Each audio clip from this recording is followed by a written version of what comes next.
Ayan, good day mga boss, mga QC Backyard. Ayan, pasensya na kayo. Ngayon lang tayo nakapag-upload uli. Ayun, may update po tayo sa ating mga sisiw. Ayan, medyo hindi maganda yung nangyari. Ayun, kung kailan malaki-laki na, dinali po ng mabait. Ayan, nabawasan ng 6 na piraso. Halos ang nadali dun, 4 na lalaki. Yan, na-late po kasi ako ng silong nung sisiw. Alas 7 ko na nailigpit. Yun. Nabawasan agad ng 4. Yan, tapos nung umaga, iniligpit ko sila nung gabi. Pero nabawasan ng 4. Tapos nung umaga, ini-range ko na sila dun sa kanilang kulungan. Binalik ko dun sa kulungan nila na may kusot. Ayun, di ko akalain sa sobrang gutom ng mga mababait. Nung umaga, binawasan pa rin nila ng 2. Ayun, kaya 8 na lang natira dun sa mga ating alaga. Sayang kasi 4 dun lalaki. Ayun, ayun guys, sabay-sabay na lang natin panoorin para makita nyo rin. Ayan, yung kaya lang konti na rin yung ating mga sisiw. Halos nasa piraso, 30 piraso na lang halos yun. Kasi yung iba mga boss, nabibili na ng mga kaibigan. Ayan, marami na rin nabili. Halos nasa 20 piraso din yung nabili. Ayan guys, sabay-sabay na lang natin panoorin. Ayan, good day mga boss, mga ka-backyard. Update po tayo sa ating mga alaga. Ayan, bakunado na to ng 4-in-1. Dito ay 4 ang lalaki. Ayan. Pwede na to ilagay sa mini range kasi bakunado na siya ng 4-in-1 vaccine. Sa batok po yung inject. Yan, binili ko po yung 4-in-1 sa Fiestag po. Kaya pinili ko yung injectable, yung killed vaccine, para hindi siya makakadamay sa ating mga kapitbahay. Kasi marami nag-aalaga ng mga manok dito. Yan. Nasisigla po sila. Yan. 4 ang lalaki dito mga guys. Yan. Ang process, winning line bulik. Tapos may sweater Boston din, 2. Yan.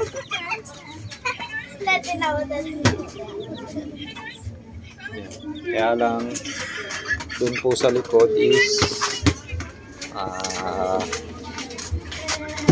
may kasi hindi ako sa. Yun, may hindi maganda nangyari dun sa ating likod. Nadali po yung ilang piraso natin. Yung 15 piraso, 8 na lang ang natira. Yan. Yan, yung 15 piraso natin alagang sisiw. Yan, bakunado na rin ang 4-in-1 to. Yan, 4. Ito ay 15 piraso. Rin sana yung lalaki. Kaya lang nakainan tayo ng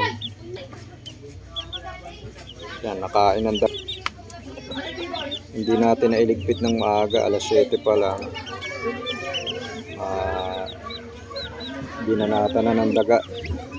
Nakalimutan natin i-karton. Tinira ng mabait. Yan, bakunado na rin yan, 4-in-1. Process nito is puro sweater Boston. Yan. Mayroon pala rito isang golden boy. Ayan. Ito isang golden boy yan. Lalaki na rin yan. Tapos yon sweater Boston. Yan. Sweater Boston. Yan. Ito, pwedeng pang material. Boston yan nakadako. Ayan, medyo stress pa sila kasi tinira sila ng daga. Tinira ng daga yung 4. Nagutom pa yung daga. Kinartong ko sila ng gabi. May natirang may natira pang 11. Hindi ko akalain na umaga pa binanata na ng daga. Yan guys, ito yung isang nadali. Yan yung natira. Pero marami pa naman. Marami na rin nabawas sa mga ating sisiw kasi may mga bumibili ng mga kaibigan. Yan, meron pa naman dito. Ayan. Palalaki-lakihin ko lang konti. Tapos babakunahan. Ayan. Babakunahan natin. Pwede na silang i-range ulit. Yan, ito ay 14 piraso. Yan, pinarto na natin kasi alas 5 na ng hapon. Halos puro sweater Boston tsaka golden boy, yan yung mga process nito. Tapos bullet.